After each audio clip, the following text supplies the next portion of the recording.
Alrighty, let's get into it, shall we? Greetings and salutations, everyone. My name is Andrew Kirchhoff, and welcome to our Tuesday waiver wire Q&A for the 2024 fantasy football season as we approach week 2. Again, the results of week 1 concluded last night, and as we approach the waiver wire that is going to be running later tonight, tomorrow morning, we want to go ahead and make sure that we're all on the same page in regards to the potential pickups and or drops that we are making. So over the course of today's live stream, I'll be answering questions in that regard. If in fact you do have a question, either type it in the live chat or send in the super chat. It's up to you as to whether or not you need your priority in order to get out of here. It's up to you in that regard. But when you do include your scoring format, half PPR, full PPR, standard, any other additional context as to what kind of league you play in, maybe a super flex, maybe a double flex, all of that information in terms of context will make it easier for me to answer your question. But outside of that, I think we're good to go. It seems like a lot of people have said it in the chat. Presidential debate or waiver wire live stream? Question mark. Yeah. You know, there are more pressing matters, and my waiver wire is way more important at this current moment in time. Okay, so first and foremost, for those of you joining us, welcome. Hope you guys are doing well. There's not many of us in here, so this will be easier for me to just answer everybody's questions to the best of my ability. So we're going to go ahead and begin with Dylan Liu, who sent in a super chat really quickly, and he said, I'm in a 12-team league in a full PPR. Fields, Kamara, Gibbs, Garrett Wilson, DJ, Ferguson, Rashee Rice. I have Juwan Johnson, Caleb Williams, Najee Harris, and Tank Dell, etc. on my bench. Any moves I should make? So considering you lost Ferguson, the question is there an opportunity for you to go get, maybe Isaiah Likely? If there is, I would explore that opportunity. Is there an opportunity to pick up another quarterback besides Caleb Williams? Maybe you swap him for a Baker Mayfield, considering the upcoming ease of schedule and the potential of him putting up good, big performances throughout that span of time. In comparison to Fields, you can kind of swap back and forth based on matchup. But outside of that, I mean, you've got a pretty solid roster across the board, in my opinion, and pretty good depth. But those are the two questions that I ask back in response to your team, just to kind of get yourself in the correct position. Now, I see Mike. I'm going to go ahead and pop up the live chat on screen just so we're all aware. Okay, so can I scroll up that far? No, it doesn't let me scroll up that far. Anyway, Mike said Mason or Likely. I think it depends on if you're a Christian McCaffrey manager. If you are a Christian McCaffrey manager, let's probably make sure that our running back is insured for the remainder of the season. If you're not, Isaiah Likely is probably the more valuable of the two. Let's see here. So Jay says pick 2 in a full PPR. Okay, listen, if we're picking starter sits, I think we're a little too early, but as of this current moment in time, I'm playing Najee Harris and Ford. Ridley's on my bench. I'm screwed at the tight end position. Maurice, what exactly are you screwed over? Like, you got too many injuries? What's the deal? J.K. Dobbins or Likely? I'm good at running back, and I have Goddard. Yeah, it's probably a likely play in this circumstance then. Unless you think you can get more value out of picking up J.K. Dobbins and trading him, Likely is probably your best scenario there. Does Christian McCaffrey play or not? I'm lost. So lost. In this circumstance, I ranked today's running back rankings video in the manner in which I'm assuming that Christian McCaffrey doesn't play because they don't need him to beat the Minnesota Vikings. And if, in fact, the statements that were made by Kyle Shanahan after the game in the post-game press conference are true in regards to Christian McCaffrey didn't feel 100%. He was good sometimes, and then other times he didn't feel great, and we didn't want to go, and push him to play. If, in fact, those statements are true and he's still not 100% there, then Mason will probably end up playing this week. Now, if in fact Christian McCaffrey plays, fantastic. We're throwing him in our lineup and he's an automatic start. But I just wanted to go ahead and rank Jordan Mason today in the running back rankings video, just so that we have context as to where he would be lined up against the rest of the field in the absence of Christian McCaffrey. Tyler Johnson or Parkinson, it depends on what kind of do you need a tight end or do you need a wide receiver? Ultimately, both will have value because of the absence of Puka Nacua, but it depends if you need wide receiver depth / flex play or a tight end on your roster. Bombay Blitz says trade Jerome Ford for Chris Godwin. My other running backs are Barkley, Kamara, and Aaron Jones. Yeah, I mean, look, if you need the wide receiver depth, I don't mind it at all. Let's go. Wondering if I should bench Moore or London for Flowers this week. Tomorrow's wide receiver rankings video will give you the answer. Kamara on the bench? Question mark. Stop it. Who are we talking to? There's somebody here that somebody said they were benching Kamara. Shout out to the commissioner, Nacho. Okay, very well. Presidential debate. Okay.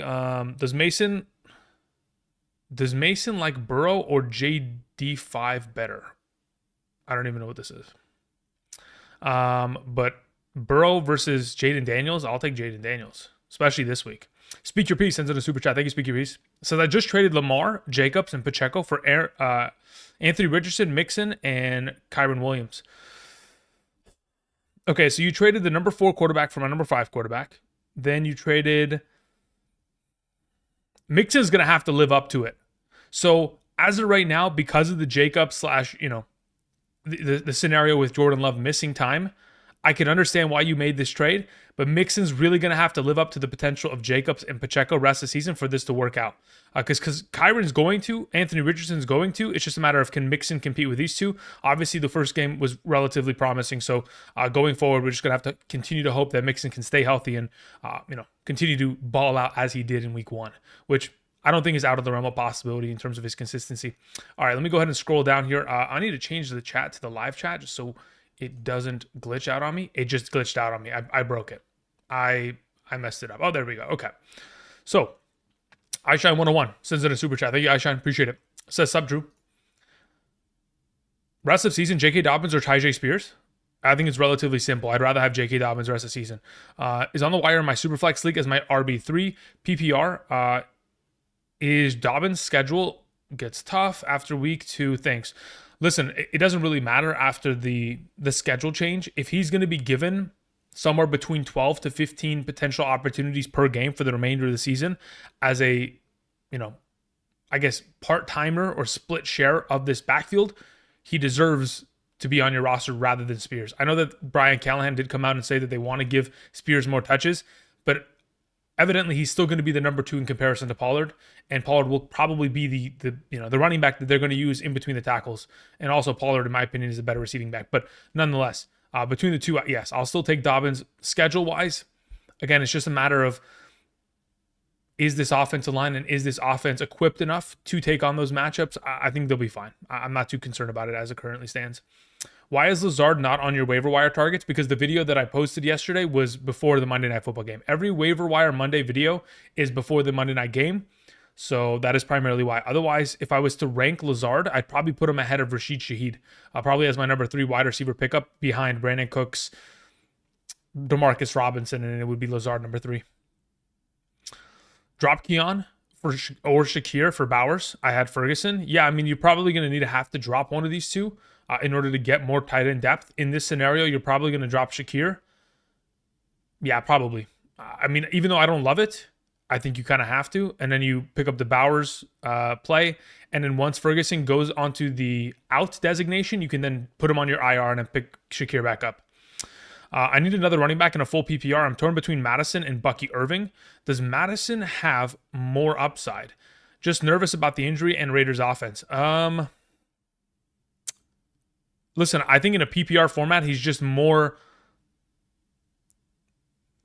of a value because you can start him on a weekly basis because of the fact that, they're going to be in a lot of negative game scripts this year, and they're going to give him targets. He played more snaps than Zamir White. So as long as that continues to trend in that direction, Madison has more value in a full PPR format accordingly. And otherwise, Bucky Irving barely got any touches until they were already up 16 to 20 points in that game. Logan Fisher says, is Dowdle droppable for a guy like Rashid Shaheed or Robinson? If you need the wide receiver depth, I don't have an issue with that. Okay, so we took care of that answer. AR-15 or Stroud rest of the season? I had AR-15 ranked higher anyway in the preseason. Nothing has changed based on their performances from week 1. Nothing has really shifted in my mind in terms of their overall potential of production in that kind of circumstance. Thank you for the question. All right, let's see here. Jamie says, which running back can I get for Dobbins and Reed? Gibbs tier, maybe? I don't think so. I mean, look, if you can find a team that is super desperate, that can overlook the fact that Reed is not going to have Jordan Love for the next 4 weeks, potentially even more. If you can find a team that can overlook that, and they'll give you Gibbs, then by all means take advantage of it. Otherwise, I don't think, I don't think you'll be able to get a Gibbs level player for that kind of compensation. Obviously, we're trying to sell Reed high off that huge performance, but if you're playing in a sharper league, I think it'll be difficult to get a Gibbs type player for that kind of compensation. Let's see here. Cyanide says, I'm in a 10-team full PPR league. Quarterback is Hurts. Running backs is JT, Connor, Ford, Javonte, Warren. Very well. Right. Wide receivers are AJB, Devontae Adams, DJ Moore, Roman Dunze, Flowers, McConkey. Tight end is Ingram. First waiver priority. Do I pick up Dobbins or Likely? Considering you have pretty good running back depth already, but it never hurts to have an additional. Okay, so here's the thing. This is my suggestion. I would probably say you're more inclined to pick up Dobbins But if you think you can flip likely for a better running back than Dobbins in a trade, then you would do that. Otherwise, I don't have an issue rostering and starting Ingram for the remainder of the season. He's been a top 5 tight end for each of the last 2 years. He'll continue to maintain within that kind of value prospect. As for likely, again, you only pick him up if you think and you know for sure that you can flip him in a trade for a better running back than Dobbins. Otherwise, Dobbins is most likely the answer because eventually, I mean, look, considering Warren is dealing with an injury, Javonte is in a disaster right now, Ford is going to eventually get his workload cut a little bit once we get the return of Nick Chubb, whenever that is. Dobbins would be the better long-term play because you need that running back depth for potential injuries and or bye weeks coming along here. Would you pick up Goddard, likely, or Parkinson? I mean, at this point, it's likely. And then Parkinson, then Goddard. I don't really want to deal with Goddard at the moment. Again, touchdown upside isn't really relevant with his potential within his overall play. Primarily because it's either Jalen Hurts or Saquon Barkley scoring in the red zone. Nobody else. And that's kind of been the deal over the course of the last couple of years. It's either Jalen Hurts or the running back that are going to consistently score those touchdowns. Jalen Wright season, more like Jeff Wilson Jr. season, perhaps. Let's hear Justin McMillan says, I need a running back in a full PPR. I'm torn between Madison and... Okay, so we already took care of this one. We'll take the Madison overall situation there. Brian Thomas Jr. must start in a 14-team league. Yes. Should I try to trade Derrick Henry for what his coach said? I mean, you can take that at face value, but I know they're going to run the ball more with him. I know that for sure. I'm not too worried about it. All right, Dave, I see that you sent in a super chat. Let me go ahead and answer Dave's question. Drop Dowdle for Chase or Chase Brown for Dobbins. Yeah, either of the two I'd be comfortable with. If I was to select one of the two, I'm probably dropping Dowdle before I drop Chase Brown. So yeah, Dowdle will probably be the guy that I drop in this circumstance. Thank you for the question, Dave. Appreciate it. All right, let's see here. We had A-Rod who says, in a 10-team full PPR league, I need a flex, pick one. I mean, listen, setting lineups on a Tuesday is pretty bold, but very well. Between those 3 options in a full PPR scoring format, I'm playing Neighbors this week. Neighbors is my play against Washington's terrible secondary. Do I trade Devontae Smith for Marvin Harrison? I would. Yes, please. What's up, Ajax? I'm going to call you Ajax. AJX is just, it doesn't flow off the tongue as easily. Jonathan Reif is up here. Let me see what he has to say. Andrew, I need to replace Love. Is Baker Mayfield going to go be good enough? I mean, what other alternative options do you have? I mean, really at this point, considering the situation you're in, I'd say yes. His upcoming schedule is pretty nice in my opinion. Again, he plays Detroit this week. It's expected to be the highest scoring game. They're going to be in a negative game script. He'll be throwing for the entire time. Last time against Detroit, 3 passing touchdowns, 349 passing yards. And then the following weeks after, if I'm not mistaken, let me see here. If I go ahead and pop this open, let's go Buccaneers schedule. They have the Broncos, then they have the Eagles, then they have the Falcons. I mean, again, I think they're all relatively good matchups in terms of secondary play not being the greatest within these. Well, I would say the Eagles is probably the weakest secondary of the bunch. Then it would probably be the Falcons second, then the Broncos third. But nonetheless, I think they're relatively good matchups based on game script going forward for them. All right, let's see here. Scrolling back down, we had a A-Rod question. Again, thank you, A-Rod. Appreciate that. We had a question that came in from Leroy, who says, trade was proposed to me for Achane/Coleman. Team offered either Chase/Moss or Cup/Moss. Thanks for all that you do, man. No problem. Okay, Leroy. So here is the... Okay, so as it stands, the question is, what kind of running back depth do you have to be able to lose Achane? And what kind of wide receiver depth do you currently have to where you need one of these players? So if it's me right now, for sure, I'm taking this Chase and Moss spot right here. I'll take these two. Chase is going to be a top 5 wide receiver by the end of the season. So I'm still going to believe in that idea, and I'm still going to cash in on this right here. Okay? Cooper Kupp, Moss, listen, between Cooper Kupp and Chase, there's still a great preference in the favor of Chase in this scenario for me. As the weeks progress, again, he's going to continue to elevate his overall play, which I'm not too worried about. So really, in a bubble, this is what I'll tell you, but in a specific situation where you give me the full context, I might have a different answer for you, but for now, we'll leave it as such. Wayne says Baker redeemed himself. I mean, I don't think he needed to redeem himself per se. He was great last year. What does it say? Hey, Andrew, I went 0 RB in this year. Okay. And only have upside backs like Ford and JK. Very well. Do you think it's good trading Amon-Ra for Puka Nacua and Marvin Harrison Jr., and then swap one of the other wide receivers for Olave Higgins for a wide receiver upgrade. Okay, okay. Hold on. There's a lot of info there. So you're thinking about trading Amon-Ra to get Puka and Marvin Harrison Jr., and then subsequently trading Puka Nacua to go get Olave or Higgins. Whew. If you need the depth, sure, but you're in a 0 RB. Like, why would you need to get wide receiver depth if you're already in a 0 RB? Aren't your wide receivers already stacked across the board? And additionally, if you're going to trade wide receiver like Amon-Ra away, wouldn't you try to get a running back in exchange because of your 0 RB circumstance? That's the only questions that I have is a reaction to that, because I would think in a 0 RB scenario, you've drafted 3 stud wide receivers and you really aren't going to play anybody besides them, this season. I have Achane, so waiver for Jeff Wilson or Madison. Jeff Wilson probably. But again, that is an insurance pickup. It's not really something that is going to be played under the assumption that, of course, Achane is healthy. Obviously, Achane and Mostert are both on that like kind of injury thing, but they have to be on there considering they play on Thursday. They probably won't practice, but they'll probably play the game. So in this scenario, I'm not really using a waiver spot. I'd like to keep my continual rolling priority on literally neither of those backs. I'll just let it roll. And then if they survive the waiver running, then you go pick them up afterward. I don't think I'm wasting my waiver priority on one of those 2 backs, Wilson or Madison, in this scenario. My other running backs are Singletary and Charbonnet. Yeah, that's pretty rough scenario here. But again, as of right now, I'm not really wasting the waiver priority on one of those potential options. Let's hear Francisco. Thank you very much for the super chat. Sends the following: should I trade Lamb and Ridley for Garrett Wilson and James Cook? It's a 14-man, and current running backs are Stevenson and Javonte Williams. I still have London and Nico Collins. I wouldn't make that trade. I think it's, man, look, here's the thing. I know that you're really desperate for running back, huh? Francisco, I think it really depends on what is available at running back off the waivers, because I think trading away Lamb is going to hurt a lot. He is your pillar. That is your entire team. You invested in him, and he's going to be fine going forward. Sure, he didn't score a touchdown this week, but you can bet your bottom dollar he's going to start really tearing apart the league in the next couple weeks here. So as of right now, I kind of want to keep Lamb, but if there's nobody else available because of the 14-team format and you're stuck with Stevenson and Javonte is pretty much a broken leg at this point, you might have to. And that sucks. But again, it's very much so dependent on what is available.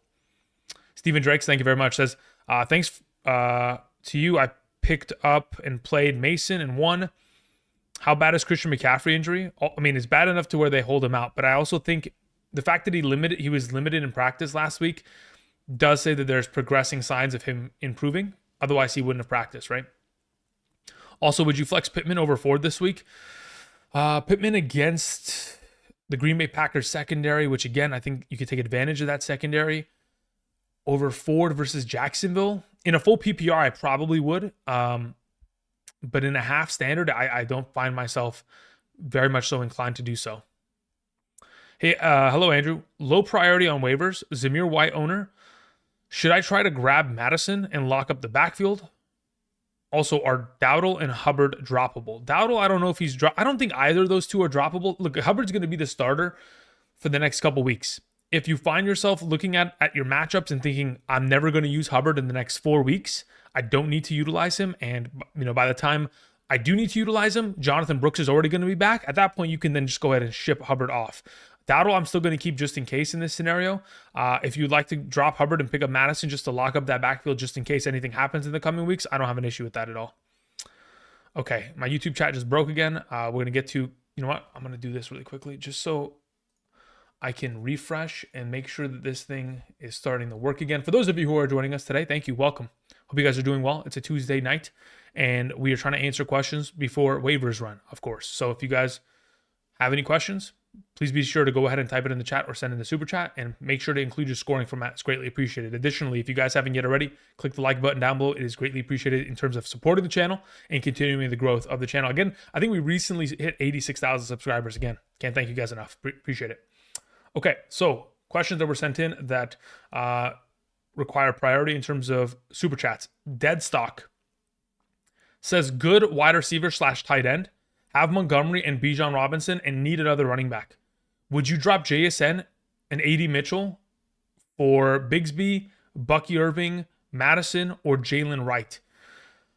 Montgomery and Bijan, and I need another running back. Would you? Okay, so as of right now, out of the group, I probably end up dropping between those two wide receivers you have, JSN and AD Mitchell. I'd feel okay dropping AD Mitchell and picking up Tank Bigsby. That I don't have an issue with at all. If you had like Achane or Mostert and you were like, hey, I want to pick up Jalen Wright or Jeff Wilson Jr., at that point I'd be okay with it. But in terms of depth for long term, I think Tank Bigsby works for the drop of AD Mitchell there. Dead stock. Thank you. Dave sends in a question. Thank you, Dave. I appreciate it. Dave says in a half PPR in a 10-team league, I have Dak Lamb, London Smith, Etienne White, Andrews Rice, Brian Robinson Jr., Addison, Chase Brown, Dowdle, Shakir. Any way to improve? Who do I target? I mean, as it currently stands, Brian Robinson Jr. had a great week. Rice was great. Andrews is okay, but I think it's a matter of giving it a little bit of time and he'll have himself, decent performances going forward. Rashad White is great. Etienne's fine. Devonta Smith. Yeah, I mean, look, at this point, you've got a really strong base roster. Your bench are guys that are, going to have upside. Dowdle, Chase Brown, again, they're still trying to win their jobs. Give it some time. I wouldn't, give up on them yet. Give it like 4 to 5 weeks before you, fully give up on one of these running backs that is still getting 50% of the overall workload in that backfield and still trying to work for more of it. As it currently stands, if you're trying to make a huge upgrade, I mean, the question is, do you have an opportunity to go pick up Likely? If not, then really you just stick with what you have. I think you've got a pretty strong base of a roster, and I'm not trying to trade away any 2-for-1s because I want to keep the depth because that really is where your strength lies within your team, Dave. Thank you for the question. Okay, so let me go ahead and scroll back down. Hopefully this live chat wants to work for me. Okay, it is somewhat working. Yeah, somewhat working. Okay, so let me go ahead and I'm going to pop the chat back on screen, considering it is somewhat working. Shant, let me get to your question right now, and then we'll continue on with some of the questions that's above that. Shant, thank you very much. He says, hey, man, what do you think about, who do you think I should drop for Trey Benson, Corum, Dowdle, or okay. Between all of these options, if I'm dropping one of them, I'm pretty set at running back, and I have Breece Hall, Pacheco, and Kamara. Look, here's the thing. Benson and Corum are purely handcuff options in the case that if, in fact, we do end up seeing an injury to James Conner or, Kyron Williams, they have value. Until that takes place, neither of them have functional value as a starting option. So if you're thinking, hey, I need to have another flex option on my bench and there are players like J.K. Dobbins out there, then sure, we can drop a Benson and go pick up, drop Corum, Benson, and go pick up, Dobbins, to give you more depth going forward. Obviously, you're pretty stacked at running back with these three options, and they'll pretty much run for you the rest of the season. But yeah, if I'm looking at it currently, I'm not dropping Deontay or Dowdle. I think they have more value. These guys are the lottery tickets, and you're either holding them and playing out the lottery, or you're selling your ticket and having somebody else pick it up in exchange for depth that you can implement now. That's if you need the implementation of a depth player as it currently stands. Charlene says, Andrew, what are your thoughts on Allen Lazard? He's got a pretty good rapport with Aaron Rodgers. The last season that they played together was 2022 in Green Bay. In that season, Allen Lazard in a half PPR finishes wide receiver 32. I'm not saying he's going to be able to accomplish that high of a level of production this season because once Mike Williams gets healthy, that will impede his overall potential of upside. But I do believe for the next coming weeks here, considering Aaron Rodgers has a familiarity and, of course, a rapport already built with Allen Lazard, that is something to keep an eye on and potentially take advantage of for the coming weeks. I mentioned it earlier when somebody asked me why wasn't Allen Lazard included in your waiver wire video on Monday. It's because the video was before the Monday Night Football game, before the breakout of Allen Lazard to an extent. So if I was to rank him, as it currently stands, I'd probably even... Brandon Cooks is number one. Between DeMarcus Robinson and Lazard, I could go 50-50 on it. And then it would be Shaheed as the number 4 option after those two. Let's see here. 10-team full PPR. Should I start? Okay, start questions. Again, will be later on in the week. As of right now, we're just going to try to focus on waiver wire because I haven't even started preparing wide receiver rankings for tomorrow. So I haven't even I haven't watched the games yet for the wide receiver position. Just yesterday was focused on watching running backs and just skipping all the pass plays.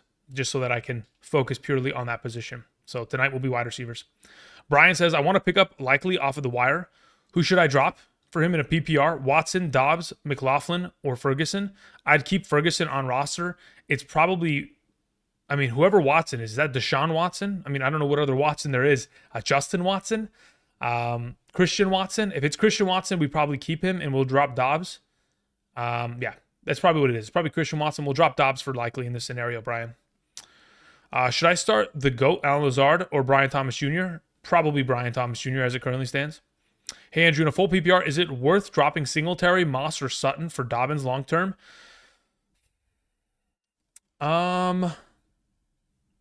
Sutton saw a lot of targets. Bo Nix is only going to get better. Singletary or Moss for Dobbins? That's a really good question. I think in the long term, I think depends on what kind of scoring. If you're playing a full PPR, look, in a full PPR, I give Singletary the advantage because Dobbins is not, I mean, it's not implied that he's going to get himself a lot of receiving work. I mean, like Singletary's coming off a week in which he had 4 receptions on 5 targets. If that number continues to stay consistent there, it's going to be hard for Singletary not to be a top 30 back in fantasy. Zach Moss, currently the starter.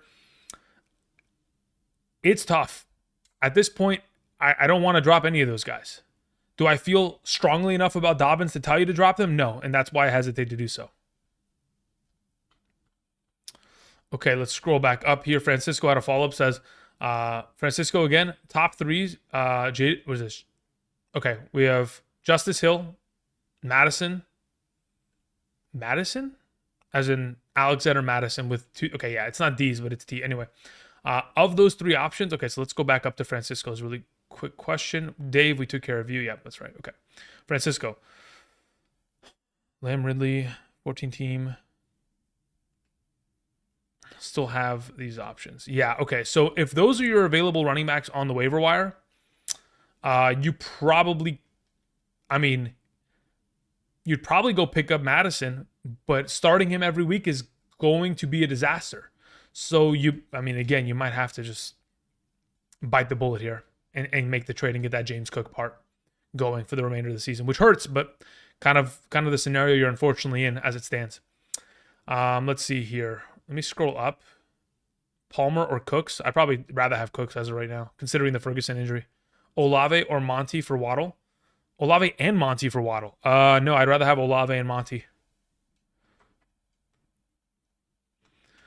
I think I misphrased the question earlier. I meant after receiving Puka and Marvin Harrison Jr., do you think I should trade Olave? Oh, I understand now.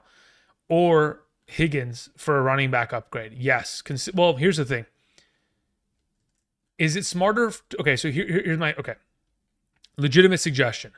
Considering Puka's going to be on the injured reserve and Higgins is still injured, you cannot trade Marvin Harrison or Olave. Neither of them are coming off of big weeks here.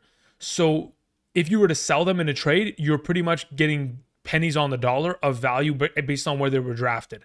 So in this scenario that you've painted for me, Puka goes to your IR. Higgins is still injured, so you could technically try to sell Higgins for running back value, but you're not trading Marvin Harrison or Olave until either of them have big performances to where you can sell them to the value that they're actually at rather than what they're currently sitting at with a downslope of a pretty terrible week 1 performance. Thank you for the clarification. Sorry if I misread the question. Maybe that was on me. Probably was on me. I try to read these questions so fast that half the time I don't even know what I'm saying. Question. Start Raheem Mostert, Joshua Palmer, Tank Bigsby, or Curtis Samuel, or Christian even. Okay, no, I'm not interested in starting any of the wide receivers for the Green Bay Packers outside of Jayden Reed. Again, with Malik Willis, it's not going to be pretty. Curtis Samuel didn't play much, still dealing with that injury. Tank Bigsby doesn't have much PPR upside. Josh Palmer or Raheem Mostert, don't love either of them because Mostert, again, is still dealing with an injury and is on a short week, so may see less snaps. And Joshua Palmer, he dropped a touchdown. So maybe if he catches one this week, could be of value. I mean, that's probably the best play of the bunch, unfortunately, in a full PPR format. Let's see here. Will825, Liam Games. Thank you very much, William. Appreciate it. Full PPR, 10-person league. Got a deal to trade Devontae Smith and Jordan Mason for Rashee Rice. They have Christian McCaffrey. Should I do it? I have JT and Connor. I honestly think I would like to get more out of the trade. That being said, I do believe that in a full PPR, Rashee Rice is probably an upgrade from Devontae Smith.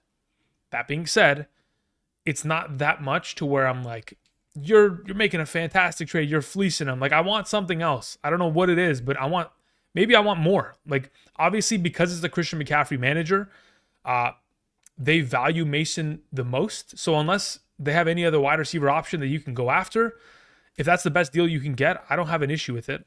I do believe that Rashee is going to be a upgrade to Devontae in a full PPR format, especially considering he's the number one receiving option technically as of this current moment in time for his respective offense.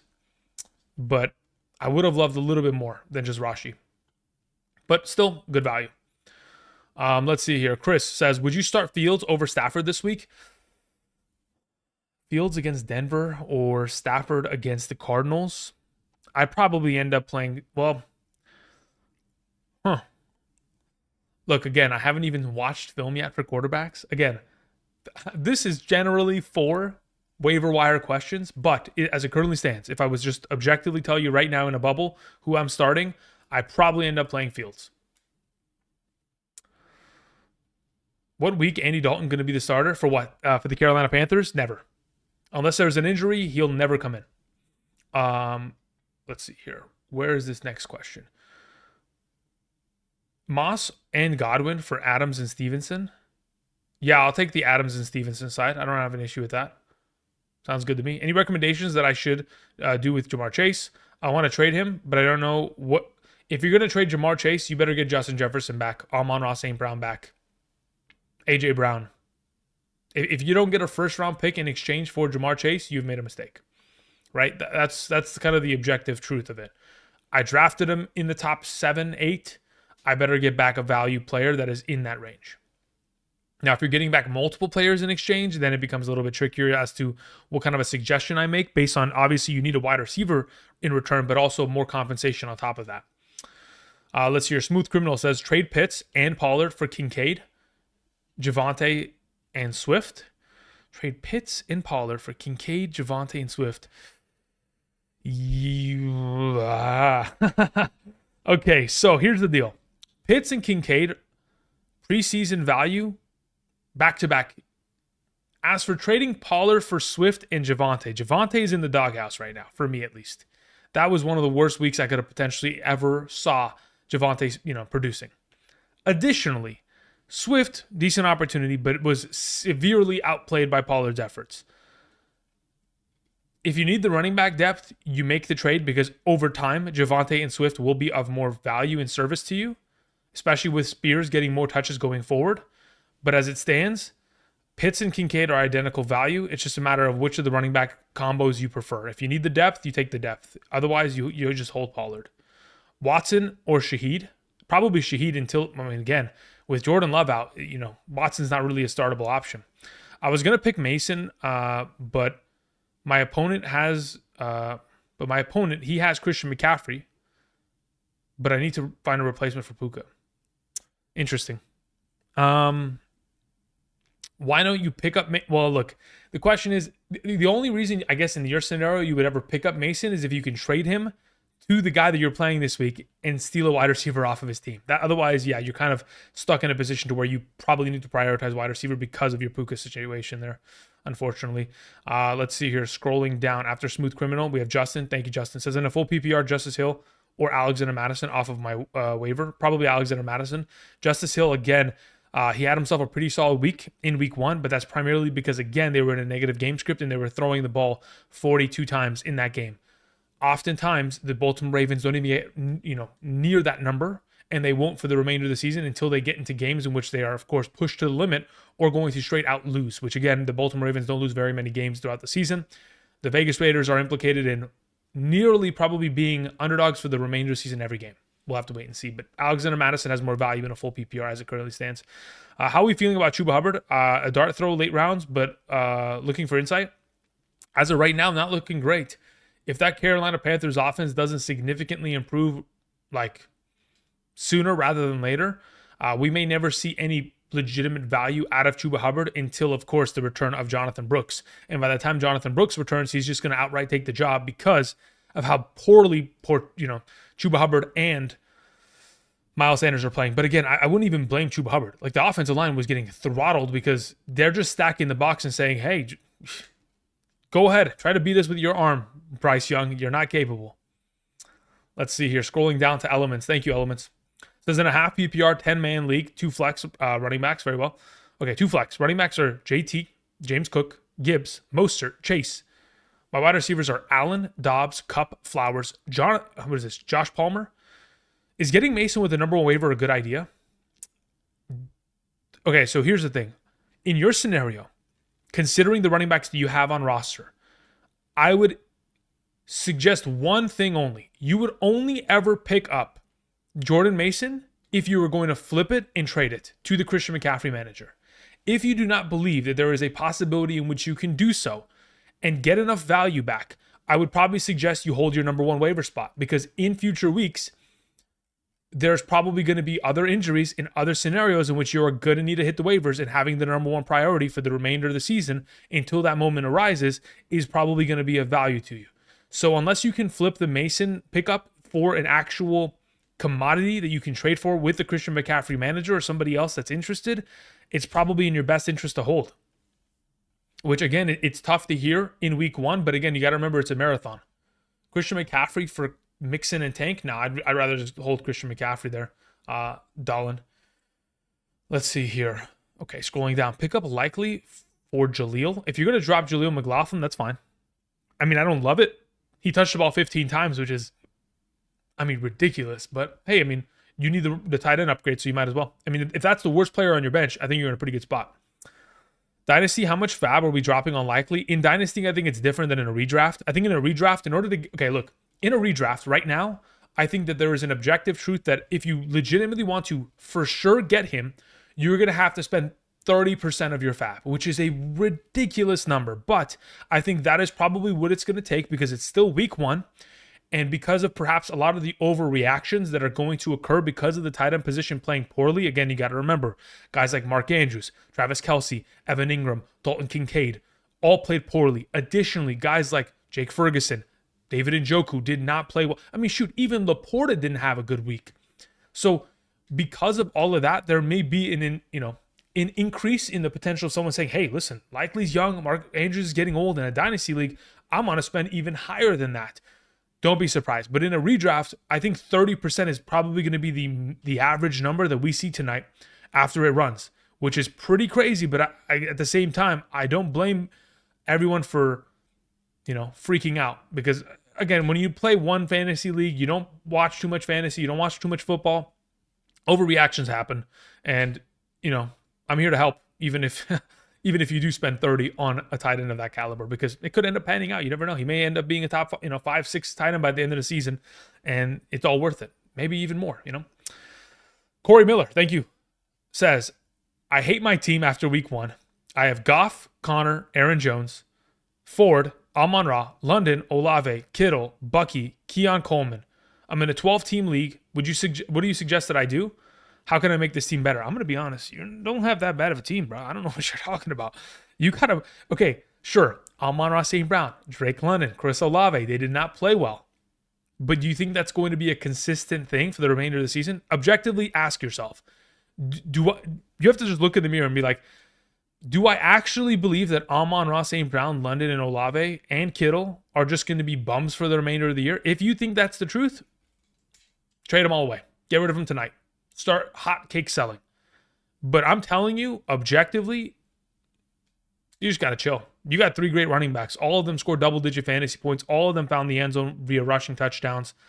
Kittle's still fine. He's going to have up and down weeks like he does every season. Goff may have not had the greatest game, but that's what you drafted. You drafted Jared Goff. You didn't draft Anthony Richardson. So there's a huge difference there. Outside of that, don't worry about your wide receivers, man. The panic, I understand it. I can empathize with it. But be realistic. All right, Dave sends in a question. Says, I asked earlier, but I just wanted to make sure. Very well. Drop Chase Brown or Dowdle. Yeah, between the two, it's probably dropping Dowdle in this scenario for Dobbins. Or likely both. Okay, yeah, let's do both. I don't think you're going to get both. But in this scenario, what did you say? Have Andrews or just sit tight? I see what you're saying. Dave, let me go. I need to find your question, Dave, from earlier, just so that we're on the same page. So, Dave, you said you're in a half PPR. That's your team. You have Mark Andrews. Da da da da da. Any way to improve this team? So, considering your scenario, considering you have ETN, Rashad White, Brian Robinson Jr., Chase Brown Dowdle, and then you additionally have the opportunity of getting Dobbins or Likely. If I'm you, I'd probably just go get Likely. Unless you can objectively say that you can pick up Dobbins and then flip him in a trade, I don't think you need the running back depth based on looking at your roster right now. So it probably is dropping someone like Dowdle in order to pick up Isaiah Likely there, Dave. Thank you. X Franklin says, I have Puka Nacua and Christian McCaffrey. I need Mason or J.K. Dobbins. In this scenario, it's tough because you want them both, but you need to ensure the security of your number one investment of Christian McCaffrey. And unfortunately, because you didn't have him on roster before, you are now at the mercy of having to utilize your waiver spot in order to get him. So in my opinion, if it's me, if it's my team, I'm securing the insurance of my running back, because even after Christian McCaffrey returns, there's nothing that says that he won't re-injure or re-aggravate the injury to where Mason is going to fill into his position and continue to be a 20-point running back, considering, of course, how great he played last night and how he'll continue to play well with all the talent that stacks around him. So you're in a position to where you have to pick up Mason, unfortunately. Let's see here. What does it say? How badly did I mess up drafting Trevor Lawrence over Jaden Daniels? Yeah, it's a pretty big oof. Pretty big oof, to say the very least. Joe says, would you trade Devon Achane for Dobbins and Jordan Mason? Sorry, Dobbs, excuse me. I'm assuming you meant Dobbins, though, because it's not going to be like, yeah, it's going to be Dobbins, excuse me. No, I'm going to keep Achane until the day that the house of cards fumbles and crumbles. In your scenario, Joe, probably go pick up either Jeff Wilson Jr. or Jalen Wright. That'd probably be your insurance policy pickups. Just in case, of course. Nothing to say that it's going to be a problem. Powerhouse sends in a super chat, says, how much fab on Dobbins worth?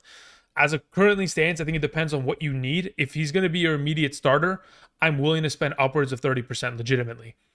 If you're going to be in a position to where you know that other people are going to be spending that much, you might have to push even further than that. But at that point, you may be over-investing with 100 total fab. 40% is a little overzealous, I think.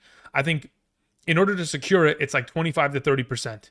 Maybe even 31% just to be sure. But I think that is the range. If you're in a position where you have depth and you don't need Dobbins, then why spend the 30% when you can hold it for another player? Because injuries will happen for the remainder of the season.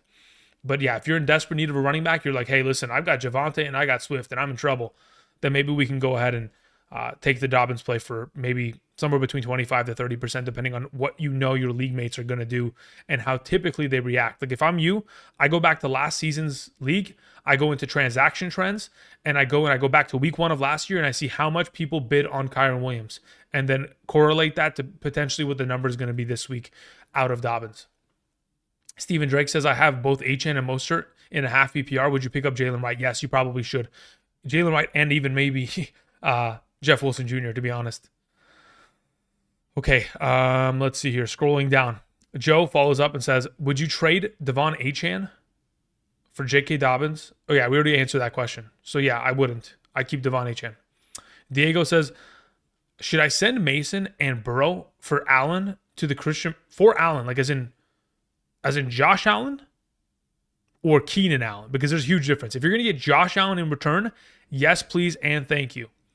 Should I be worried about Burrow? I saw a video earlier today, Brian, that unfortunately didn't look great during that game, because, I mean, I literally only watched the running back rushing attempts yesterday. I haven't even watched Burrow himself and the throws that he made or even the wide receiver play. There was a lot of wrist moving for Burrow. Didn't look comfortable out there, which is a little bit concerning. But again, the Bengals start slow. Expect them to start 0-2, and then in week 3, they're going to get back on track. Let's see here. Where art thou? Raising Souls says, would you trade Rice for Marvin Harrison Jr.? I probably would. I understand that there is a little bit of a hesitation / risk to it. If you don't feel comfortable doing it and your heart's not fully in it, don't do it. But me personally, I do believe in the talent of Marvin Harrison. Okay, let's see here. Should I pick up Mayfield or Jaden Daniels? It's Jaden Daniels. Rushing upside in a 4-point per passing touchdown league is the pinnacle of success for fantasy. Should I trade Christian McCaffrey and Lamar Jackson for A.J. Brown, Kenneth Walker, and Caleb Williams? I don't want Kenneth Walker.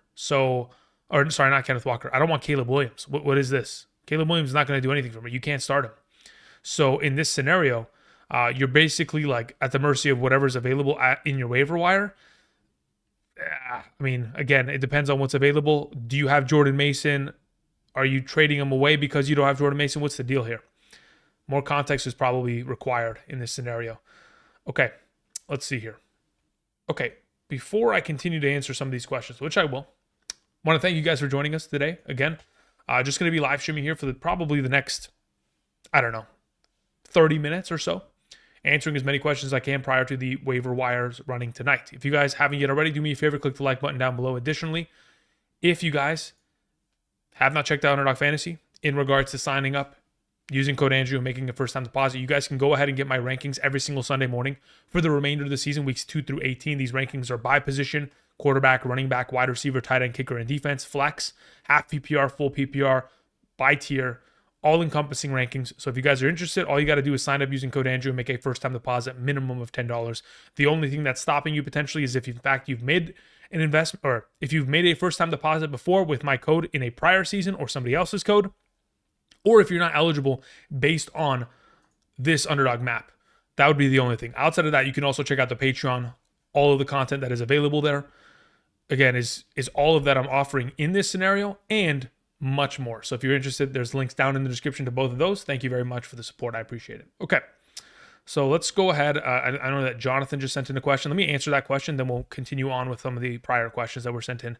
12-man, 1 point per reception. We have Jalen Hurts, Jahmyr Gibbs, Devon Achane, A.J. Brown, Amari Cooper, Kincaid, Palmer, Worthy, Warren, Chase Brown, Corum, Taysom Hill, Polk, Wright. Drop 30 fab on likely. If not, who do I drop and add?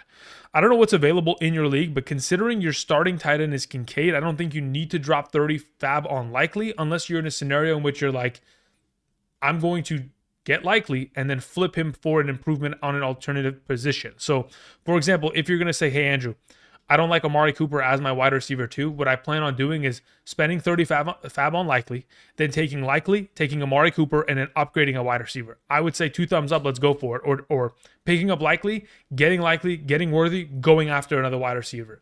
That's the only reason that I would say you're sending it, because otherwise I'm probably keeping Kincaid as the starter going forward. Is Wicks droppable? As long as, again, considering there's no Jordan Love, I would say yes as of right now. What trade value do you think I can get out of Kyron or Josh Jacobs? Josh Jacobs, I think it'll be a little bit more difficult to sell at the moment, considering, of course, Jordan Love is going to be missing a significant volume of time. Kyron Williams, don't trade him. Do not trade him. If you're going to trade him, you trade for a top-tier running back. Legitimately. You can't trade for anything less. If you're going to trade Kyron and you're going to ask for a running back in return, you better be getting someone of the caliber that is in that top-tier conversation. You better be getting back Bijan, Breece Hall, Jonathan Taylor, Saquon Barkley. You got to get one of those. Otherwise, I don't even want it. Don't want it. Andrews or likely this week? Wait till Thursday's video. Quarterback and tight end rankings. We'll have that answer. Thank you very much. Okay, scrolling up. We had Cameron Kaplan who sent in a question. Let's go ahead and answer Cameron's question. Which Rams wide receiver? Whittington, Rashid Shaheed, also available? No, I'm not picking up Whittington. I would much rather pick up Demarcus Robinson or Tyler Johnson. Those are the two. And it would be in that physical order. Demarcus Robinson 1, Tyler Johnson 2. Whittington would not really be on my radar in this scenario. So yeah, Demarcus Robinson. If not him, I'll just take Shaheed or Alan Lazard. What's your thoughts on Kincaid rest of the season? He'll be better. Again, listen, last season, he had 74 receptions on 90 targets. So the idea of him getting back into a position to where he's going to get very similar numbers is not out of the realm of possibility, especially considering, again, there is no Stephon Diggs hog of targets that is going to be garnering 10 to 12 per game. So with those overall opportunities spread out to the remainder of the offense, there is more opportunity for Kincaid to have viability on a consistent basis. I understand week 1 was a bum week, but look at the entire board. Not a single one of these tight ends had a compelling performance outside of the 3 tight ends in fantasy who scored over 10 fantasy points. Only 3. It was Isaiah Likely, who we're all trying to get after, Foster Moreau, and Kyle Pitts. Outside of those guys, Kelsey, Andrews, Ingram, Kincaid, McBride, Njoku, Ferguson, Goddard, Schultz, Taysom, all of them bums. So don't worry. Week 1, not the greatest tight end week, but week 2 will be better. I can assure you that. And if it's not, we're burning it down. Let's see here. Hey, Andrew. What do you think I can do to improve my team from the waiver wire? My league is a full PPR, and my starting team is Jaden Daniels, Saquon, Gibbs, Kupp, Pickens, Kelsey, and Montgomery. The flex is Higgins and Zamir White. As of right now, I probably look to try to see if you can get J.K. Dobbins, if you can, if he's available off your waivers. Again, I don't know what is available on your waivers. Don't really have the context of that, but I think if you were to pick up Dobbins, it wouldn't hurt you. I mean, obviously, you're not going to start him over Gibbs or Saquon, but in terms of, you wouldn't even start him over Montgomery. Really, you don't even need to pick him up unless you're going to trade him. That's really it. That would be it. Otherwise, I'm not picking up Likely. I start Kelsey for the remainder of the season here. And it's a pretty strong team across the board. Pickens is your weakest link, but even then, he saw pretty good usage with Justin Fields, which I really didn't anticipate to see. Let's see here. Do I use, what the heck does it say? Wait, where did it go? Message retracted. All right, well. Standard Kamara, Dobbins, ETN, or Aaron Jones. Need 1. Great, sir. What do you mean need 1? Are you starting 1 or are you benching 1? What's the deal? Waddle on Thursday. I have Debo, Pittman. Yeah, we're going to play Waddle. That's not an issue. Debo probably plays again this week, but Waddle's your number 2 of the available options you have there, Jonathan. Let's hear Timothy. Thank you very much. It says, where does Lazard rank in waiver priority? And is Chuba droppable? Chuba is droppable. As for waiver priority amongst the wide receivers, under the assumption that Brandon Cooks is available, he's number 1. If somehow Jameson Williams is available, he's number 1. So Jameson 1, Brandon Cooks 2. Allen Lazard / Demarcus Robinson are tied for 3-4. 5 would be Shaheed. 6 would then be an amalgamation of a bunch of available options that you can decipher through. But ultimately, it's probably like Wan'Dale Robinson as the next man up. That's kind of the order that I'm thinking of off the top of my head. Would you keep Dustin Hopkins or pick up Boswell? I'm okay picking up Boswell. Until that offense for the Cleveland Browns is significantly better, I'm not really interested in, sending out their kicker there. They look terrible. Obviously, there was the matchup, but I'll give it a couple weeks before I send the kicker back out there. Andrew said, should I be worried about Ayuk and Burrow? Ayuk, I'm not worried about. Burrow, they start slow. It's just a common yearly occurrence. The Bengals haven't won a game in week 1 or 2 since 2021. So they're going to start slow. They're not going to have a great week this week. Maybe look for an alternative option to start instead of Burrow this week. Then henceforth, after that, we can start to re-implement him back into the starting lineup based on the matchups. But as for Ayuk, no worry. Again, we anticipated him to be at a lesser state because he missed all of training camp. And of course, I mean, the guy wasn't even supposed to play full snaps. He was supposed to be limited in that game. So I'm not too worried about Brandon Ayuk at all. I mean, again, he dropped a touchdown. Otherwise, you'd be celebrating, right? Andrew Clark sends in a question. Says, I have DeAndre Hopkins and Polk, as in Jalen Polk. Should I drop both or one of them for Dortch, Cooks, Wan'Dale Robinson, Vele, Lazard, Tyler Johnson, and, Indianapolis or Chiefs defense rest of the season? I'm not going to objectively say one defense over the other, but if I was to pick between the two, I'd rather have the Chicago Bears defense rest of the season. As for this upcoming week, I'd rather have Indianapolis Colts defense. That being said, as for your prior question here, DeAndre Hopkins, Polk, I'm willing to drop Polk and probably go pick up someone of the caliber of Cooks if you can do so. Otherwise, DeAndre Hopkins is probably a keep as it currently stands. He didn't really play much, obviously still dealing with that injury. Once he's able to get back to a full status, I wouldn't want to drop him because I don't want to miss out on the potential value that kind of revolves around him in this scenario. Let's see here. Do I use my first waiver pick on JMO or J.K. Dobbins or Allen Lazard or Likely? Team is Kyler, Pacheco, Kenneth Walker, JJ, MHJ, Kupp, Pitts. I mean, really, you don't need anything. Like your team is so ridiculously stacked. But if I'm in your scenario here, if I'm in your position, I'm either picking up Jameson Williams or J.K. Dobbins. with Kyle Pitts there, I don't think you need Isaiah Likely unless you're going to pick up Likely to trade him. I don't think you need Lazard. So it's either Jameson Williams or J.K. Dobbins. And considering what you have available on roster, I'm probably more inclined. I mean, your wide receivers are not going to change. J.J., Marvin Harrison, and Kupp are going to start every effing week. Kenneth Walker, Pacheco, and Brian Robinson Jr. Oh, if it's me, I probably end up picking up. What's the format? If it's like a half PPR, I'd probably pick up the running back in Dobbins. If it's a full PPR, I'd probably go after JMO there. All right, GV, I'm going to answer your question here in a second. Let's go ahead and do that. GV says, Ford or Jaden Reed in a full PPR, 19% FAB on Likely. Yeah, listen, I don't know if that'll get the job done. I think you'll probably need more, but go for it. If that's where your limit is, go for it. I think you'll probably need more though, especially if you are competing with somebody who has Mark Andrews on their team, or if somebody has like Dalton Schultz. Like they went ahead and they drafted no tight end, and they're like, "Yo, I need one. This is it. I'm dropping. I'm unloading the mag on it." Otherwise, for your primary question, Ford or Reed, I'll probably end up playing Ford this week. Let's see your failures. No option. Thank you very much for the generous super chat. Says, team is a full PPR. I have Kyler Murray, Kenneth Walker, David Montgomery, Garrett Wilson, Marvin Harrison Jr., McBride. Bench consists of Swift, Addison, Brian Thomas Jr., Jordan Mason, Rome Odunze, and Zeke. Where can I improve? I mean, as it currently stands, the fact that you have 3 Arizona Cardinals scares the crap out of me. Because they're very much so reliant on the fact that Kyler stays healthy. If anything happens, obviously we're in shambles, and your season's over. That being said, David Montgomery's fine. Kenneth Walker's fine, under the assumption that he's healthy. If, in fact, you have an opportunity of picking up Zach Charbonnet, I would suggest you do so this week. Additionally, you're probably looking to trade Jordan Mason to the Christian McCaffrey manager in order to try to get a running back or wide receiver addition to your team. You don't need to improve on quarterback or tight end. You've got top 8 options at both positions. It's just a matter of trading Jordan Mason to get additional depth at one of the wide receiver or running back positions, and then also try to see if you can pick up someone like Zach Charbonnet. So if I'm you, I take Mason, I take one other player, I go to the Christian McCaffrey manager, I send a 2-for-1 trade, try to improve, and then with the one available bench spot, I'm picking up Zach Charbonnet tonight. If, in fact, you don't want to waste a waiver on it because you think he'll still be available at 3 a.m., once waivers run, then you can wait for that. Andrew, would you trade up? Let's see here.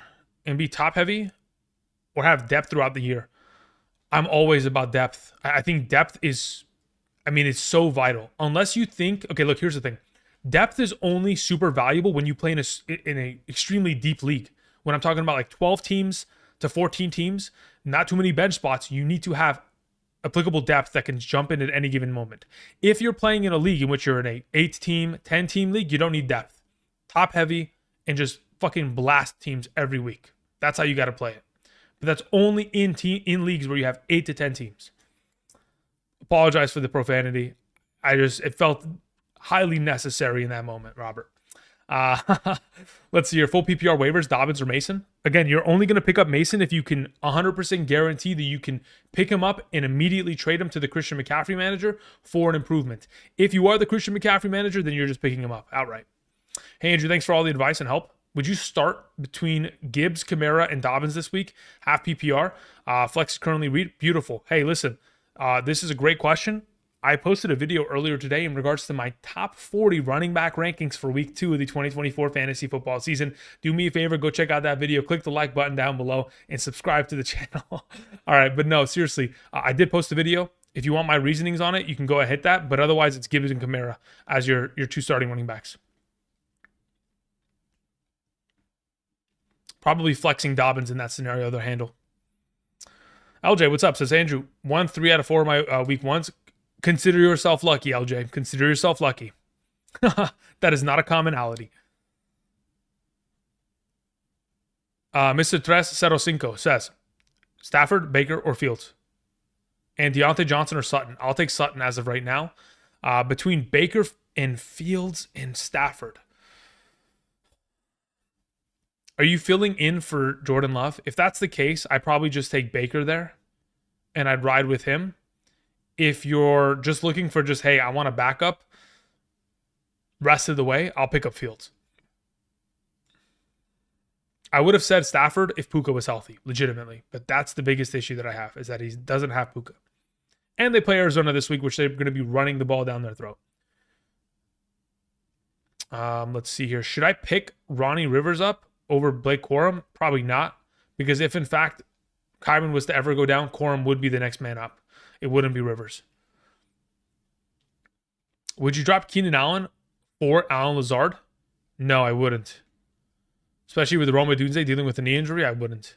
11 targets for Keenan Allen, kind of something I don't want to ignore. I'd look for another alternative option for a drop. We love the profanity. You may, but we is a blanket statement. You know what I mean? I have Kyron, Jerome Ford, Byron Robinson, and Aaron Jones. My wide receiver room consists of CeeDee Lamb, Rashee Rice, Cooper Kupp, Laporta is my tight end with DJ in the IR. I'd like to trade Jerome before he's okay, if you're going to trade Jerome Ford, you go and are you going to try to trade for a running back? If you're going to try to trade for a running back in exchange, you're going to go after players that didn't perform well. If you're going after wide receivers, you're going after players that didn't perform well, but you're also going after teams that don't have running back depth. Like, you go find the manager that has Jerome Ford, Javonte Williams, DeAndre Swift, and you go and say, hey, look, I have this very pretty piece. His name is Jerome Ford, and he's going to continue to put up these numbers. Look at Andrew's video. He said it all off season. Jerome Ford last season was averaging, close to 12 fantasy points per game in a half PPR over the course of weeks 3 through 17 when he was healthy. And that was also while splitting touches with Kareem Hunt. And it seems like there's no Kareem Hunt in this backfield. So as it currently stands, there's a lot of value there. Try to sell it to one of those guys. Try to see if you can get a wide receiver or running back piece, depending on what you need in return. Because again, you're pretty stacked across the board. Don't really look like you need a wide receiver. You really don't need either of the positions, but you'll take whatever you can get. All right, let's see here. KB, thank you very much. It says Saquon is my RB1. JT's my RB2. Should I trade JT for an upgraded wide receiver? Dude, if you're going to trade JT, you better be getting back stud wide receivers. I mean, I'm talking about first and second round wide receivers that were selected. Like, if you're going to trade JT, get back Garrett Wilson in a full PPR. Outside of that, really, shoot. Like, what are we doing, right? Otherwise, no. If you're going to make it a 1-for-2 where you're getting 2 wide receivers back, I better be getting back Drake London and Chris Olave, something like that. I better be getting back a stack of monsters. Otherwise, I don't really want to sell JT unless I'm getting back a pretty dominant, victory in terms of the fashion of the trade. Drop Muth for Parkinson. I don't have an issue with that. Assuming you need to start Parkinson this upcoming week, I don't have an issue with that. Rate these free agents: Lazard, Cooks, and D. Robinson. Yeah, Cooks would be number 1. Most likely, DeMarcus Robinson would be 2, and then Lazard would be 3. The only reason DeMarcus Robinson sits ahead of Lazard is because Mike Williams will get more utilization going forward, and so will Garrett Wilson, more targets. Therefore, Lazard will eventually kind of filter out. DeMarcus Robinson will still continue to have value in the absence of Puka Nacua, and even when Puka Nacua returns, there may be an opportunity in which he could once again, unfortunately, re-aggravate the PCL injury and then miss more time. So then DeMarcus Robinson continues to maintain his value. Kevin Smith says we as well. All right, I understand. Okay, so fuck this. I'm just gonna start ripping off bombs. Nah, I'm just kidding. I appreciate it. Thank you guys. Christopher says, drop the Muth for Parkinson. Yeah, again, like I mentioned earlier, we'll make that move, especially assuming this is your starter. Like, if you're going to need to start him this week, let's do that. Let's do it now, and let's not have to worry about it for the future. Julian, thank you very much for the super chat. Says CeeDee Lamb, Ayuk, and McBride only accumulating 20 points wrecked me this week. Yeah, I know that's rough. But I can assure you, just remember last year, okay? I'm telling you, just give it a couple weeks. Ayuk was averaging 14 points per game. McBride was averaging 11.8 points per game. CeeDee Lamb was averaging 20.5 points per game. And these are all half PPR numbers. It's only more accelerated in a full PPR. They're going to be better. Shit, CeeDee Lamb last season was averaging over 20 fantasy points per game per week. So it's a rough look, Julian, but it's just week 1. It was the 4th preseason game of the season. The quarterback, look, it's one of the lowest scoring week 1s of all time. Let me go and actually look this up really quickly.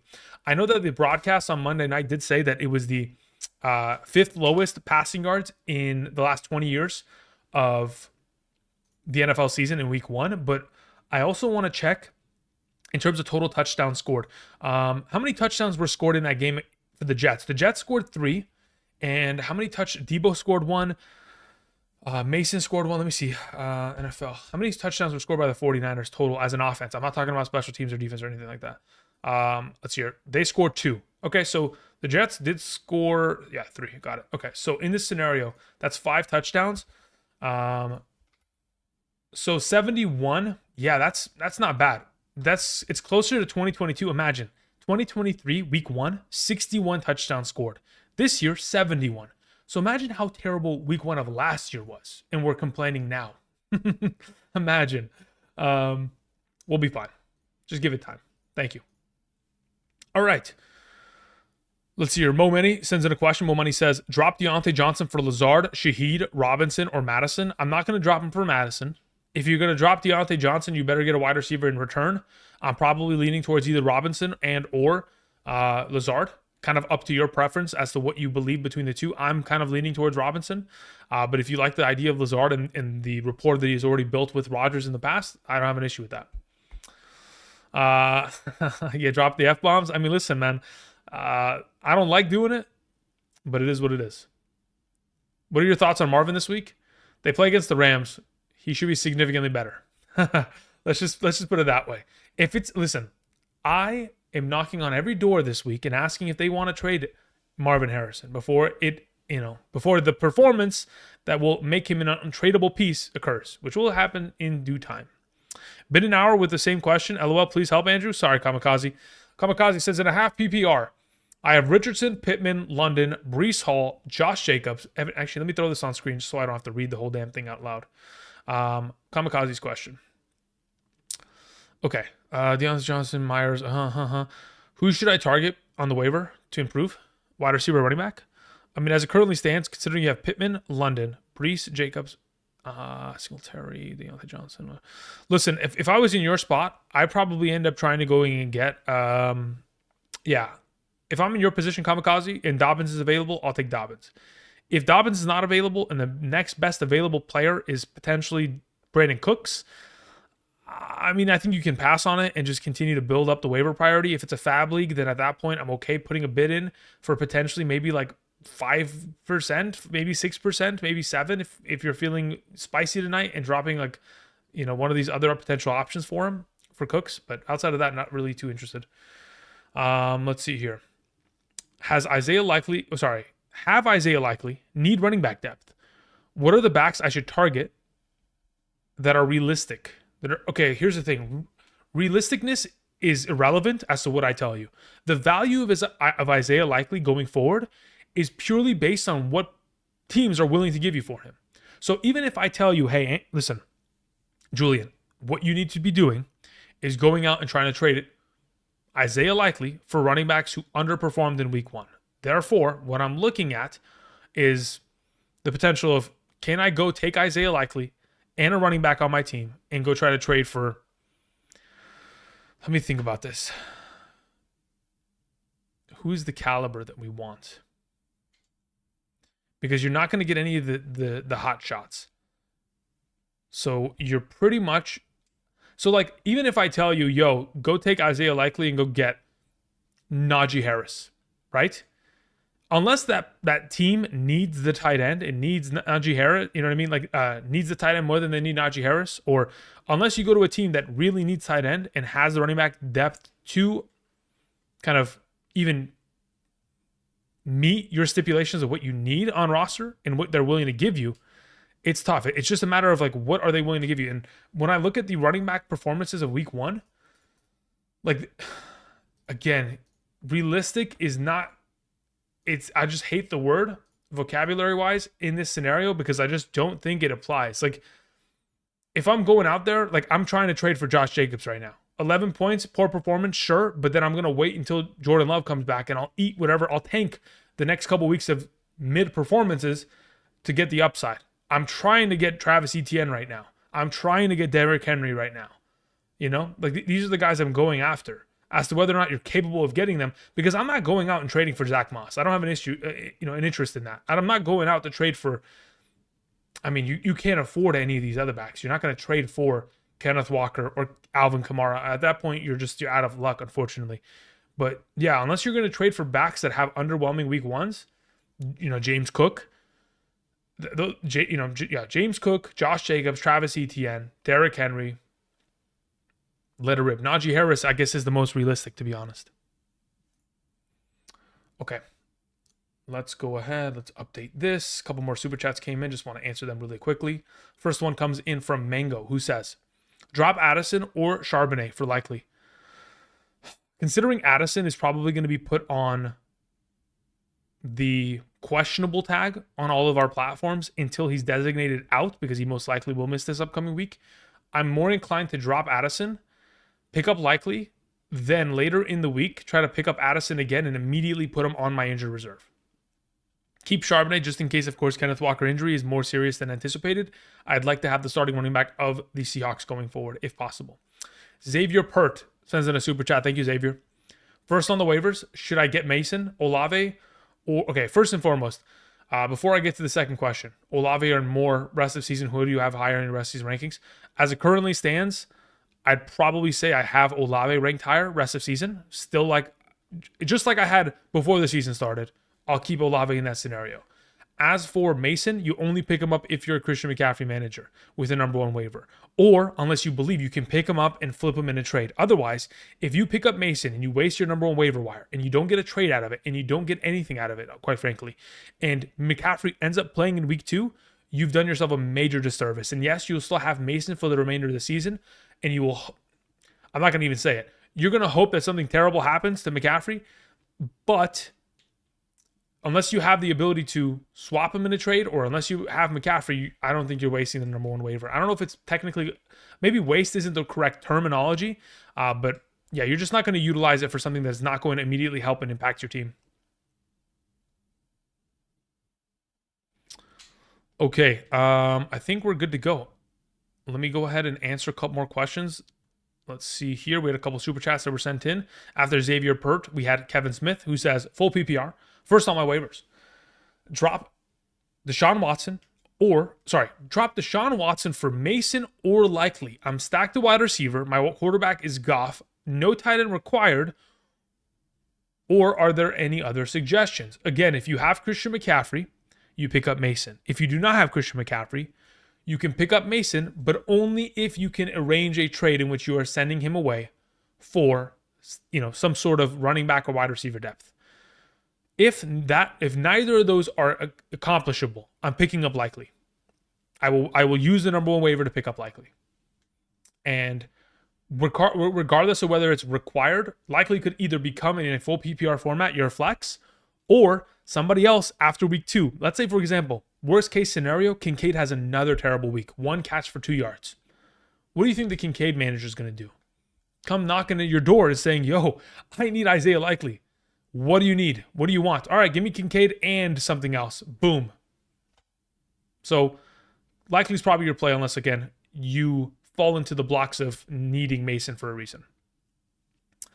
Thomas sends in a question. Says, in a PPR, Hill at tight end. Okay, Taysom Hill at tight end. Being offered Bowers, Likely, and Ingram for my tank Dell.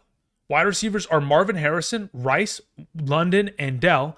Do I take the deal or wait out with Taysom? I think waiting out with Taysom isn't a bad approach. I think what you're being offered in terms of Ingram or Likely for tank is not a bad deal. So if I'm in your position, I want to know what your wide receiver 4 would look like if you got rid of Dell, because again, once bye weeks start to hit, once injuries start to hit, you will need a 4th wide receiver that is, at least somewhat reliable to be able to throw into your lineup and at least get a solid performance out of them, if not a better, a great performance. But in this scenario, if I'm in your position, I don't have an issue trading Tank Dell for Likely or Ingram.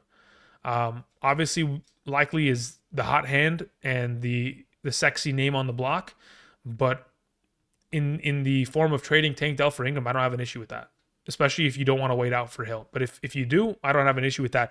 You can pick up somebody like Colby Parkinson this week, hold your team, and if in the future you then feel like, all right, maybe it's time to then move for tight end, then you move.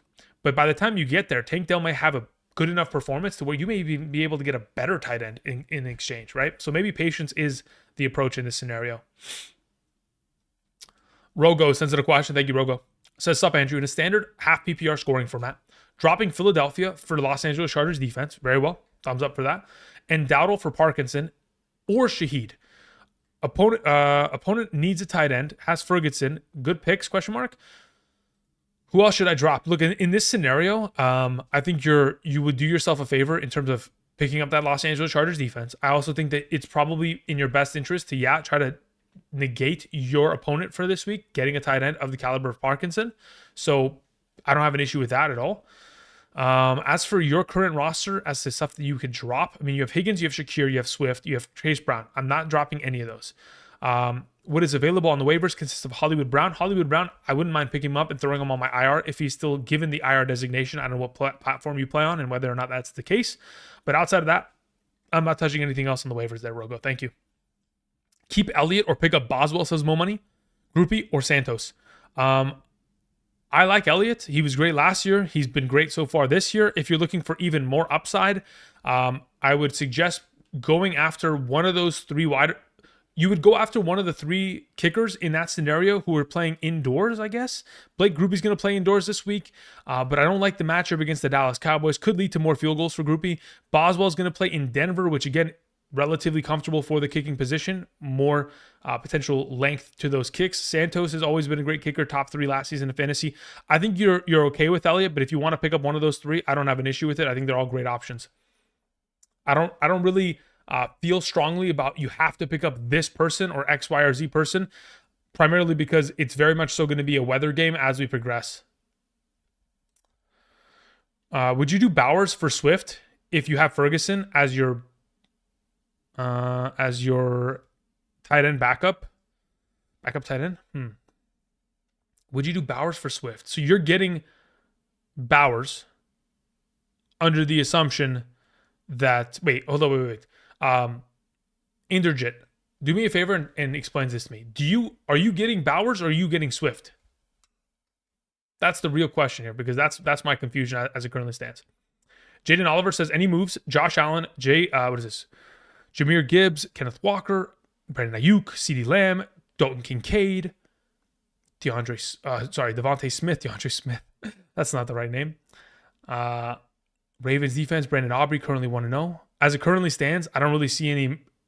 There's really nothing to move for. Jaden Oliver, you got a really solid team across the board. I know Kincaid didn't play well in week 1, needed Ayuk, needed Lamb, but they're going to get better over time. Don't worry about it. Maz Space says, drop my only tight end, Taysom Hill, for likely.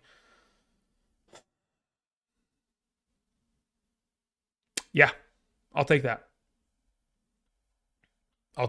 Thank you. We had a follow-up from Inderjit who said, I traded Drake London for DK. Don't love it, but let's hope for DK to play well. I mean, again, the trade is done. Jason says, flex, 1 PPR, pick one. Aaron Jones or Jerome Ford? I'd rather play Aaron Jones in a full PPR. In a full PPR, I'd rather play Jerome Ford. There's more receiving upside potential there. And again, it's not as difficult of a matchup in comparison to Aaron Jones going up against the 49ers this week.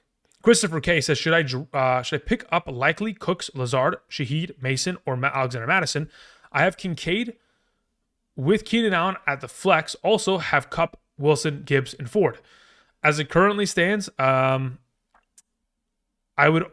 probably pick up Isaiah Likely in this scenario. I think he's the most valuable. If Dobbins was there, I'd probably tell you to pick him up, but he's not. So in this scenario, Likely's the most valuable. You could probably use him as trade bait and get a lot out of him. You would only ever pick up Mason in this scenario, Christopher, is if you're the Christian McCaffrey manager, and considering you didn't mention Christian McCaffrey in your message, I'm assuming you don't have him, and I'm assuming that you wouldn't pick him up because you wouldn't guarantee to be able to get a trade that would get you a piece like Likely back. So in this scenario, Likely's probably your pickup there, Christopher. Inderjit says, I'm trading Bowers for Swift. I see what you're saying now. I have Ferguson as my backup, but Ferguson's injured. That is the issue. So unless you're going to go pick up another tight end afterward and you have the bench space available to do so, Bowers is probably the best tight end option that you have. And going forward, unless you're going to get Isaiah Likely off the waivers, it's probably in your best interest to keep Bowers in this scenario while we're going to see an extended missing time from Ferguson due to the MCL sprain that he sustained in the game against the Cleveland Browns. Okay, again, for those of you guys who are joining us today, welcome. Hope you guys are doing well. Thank you very much for supporting the channel with your presence by clicking the like button, subscribing, all that kind of jazz. I greatly appreciate it, guys. Over the course of today's live stream, I think we started about an hour and 20 minutes ago. That's typically where I kind of want to take these live streams, about an hour to an hour and a half. So we'll continue to answer a couple more questions here, and then I'm gone. I'll be back tomorrow live streaming once again, trying to live stream and break my record for 7 days in a row. I think that's the most I've ever live streamed in a row. It's like 7 days. I think that was last year. We're going to try to continue to break that every single day. Try to live stream every day. As long as you guys are here asking questions, I'll be here answering. So I do appreciate you guys' support. Again, if you guys want extended rankings for the remainder of the season every Sunday, check out Underdog Fantasy. And or if you potentially need to ask me questions on a more consistent basis outside of live streams, you can check out Patreon, link down in the description. All of the information there within the 2024 Fantasy Football Champion tier with rankings weekly, private Discord, ask me questions, all that kind of jazz. If you guys are interested, thank you very much. I greatly appreciate it. Okay. We had a question that came in from Jorge. Jorge, where art thou question? Oops, let's not do that. Let's go ahead and let's do this. Control F, Jorge. Okay, Jorge. Let's see, where art thou? Your question goes as follows. Hi, Andrew. In a full PPR, are Mark Andrews and Juwan Johnson...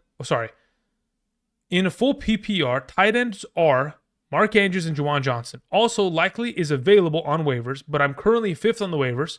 Any other waiver options? I'm thinking of dropping Hubbard and to pick up a tight end. As it currently stands, in your position, I would start Andrews for the remainder of the season until otherwise noted. Juwan Johnson's a solid number 2, but I'm not really interested in... I mean, you would only ever drop Hubbard if you are 4 running backs deep and he's your 5th. But yeah, if you're going to drop him, and you're not going to get likely, you probably have to go after Colby Parkinson or Schoonmaker in that scenario. But even then, going after another tight end really isn't necessary because I think Mark Andrews will be fine going forward. All right. Let's see here. Kincaid or Parkinson? Kincaid. Ingram or Bowers rest of the season? I'm still going to stick with Ingram. 1 week does not change the rankings, guys. Okay, let's see here. Start Pacheco or Marvin Harrison? Pacheco, for sure. Pacheco's going to be... Listen, guys. If Ramondre Stevenson can run through that Cincinnati Bengals defense, imagine what Pacheco's going to be able to do. I mean, goodness gracious. It's going to be an absolute... it might be a slaughter. I don't know. Crispy says, hey, Andrew. Hope all is well with you.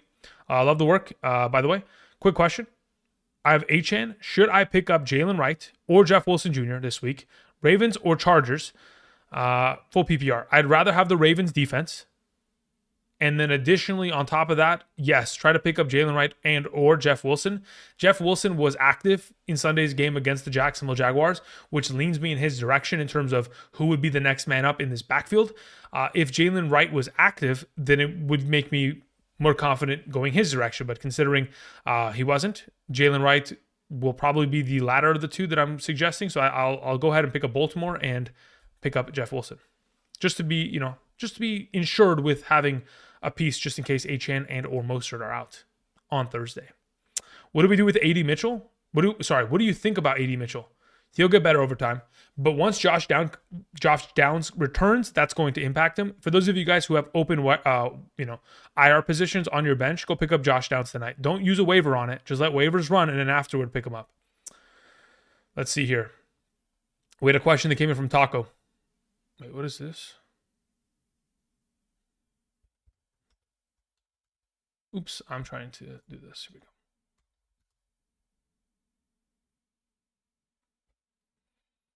Is there anything there? Okay, nothing there. Perfect. Okay. Scrolling down. Taco, where are we at here?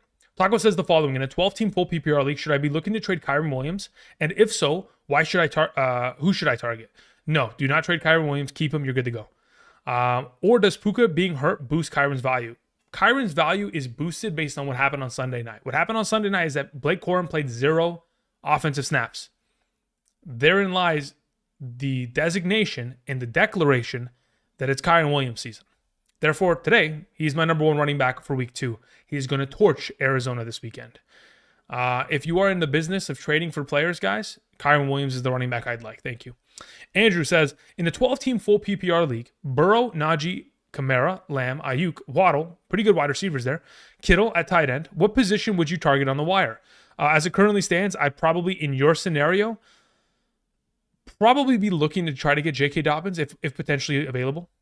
Otherwise, maybe going and getting a little bit more depth at wide receiver, maybe with a Jameson Williams, assuming he's available. Outside of that, I'm not really interested in anything else. I'll let the waivers run and continue to let the waiver priority move up the board, assuming it's not a fab league. KB sends in a question, says, Brian Thomas Jr., Ford, or London in the flex? As it currently stands, I'd like to give Drake London another opportunity. So that's probably where I'm going in the direction of. Thank you for the question, KB. All right, guys. I think that's where I'm going to call it. I do appreciate you guys coming through today. I apologize if I wasn't able to answer your questions. Again, there's one of me and there's a lot of you. And hopefully, by proxy of answering somebody else's question, I was able to get to your question. If not, again, I apologize. But that's where we're going to call it. I'm going to go ahead and get working on tomorrow's video. I got a lot of film to watch in regards to what happened in week 1. I do appreciate you guys continuing to support the channel. Again, I'll be back tomorrow for a live stream in regards to just answering questions for the following week. If you guys want to swing on by, you can. Outside of that, again, like I've mentioned, the Patreon is where you can get rankings and ask me unlimited questions, or you can get rankings every single Sunday morning via Underdog Fantasy and signing up today using code Andrew and making that first time deposit minimum of $10. Thank you, everybody, for watching. I appreciate it. Glory comes in with the final question of the day via Super Chat. It says, full PPR, flex start, McLaurin, Pollard, Deontay Johnson, Judy, Shakir. Okay, again, it's very early, but if I was to answer this question as it currently stands, I'm probably starting Tony Pollard. Yeah, probably. Tony Pollard would be number 1 in the flex. Number 2 would be McLaurin. And then number 3 would be probably Shakir. But at that point, considering he plays Thursday, I'll stick with the Pollard and McLaurin declaration as it currently stands. Thank you, guys. I appreciate y'all. I'm going to go ahead and cue the double helix. And I hope you guys have a great rest of your night. I'll see you guys. Peace.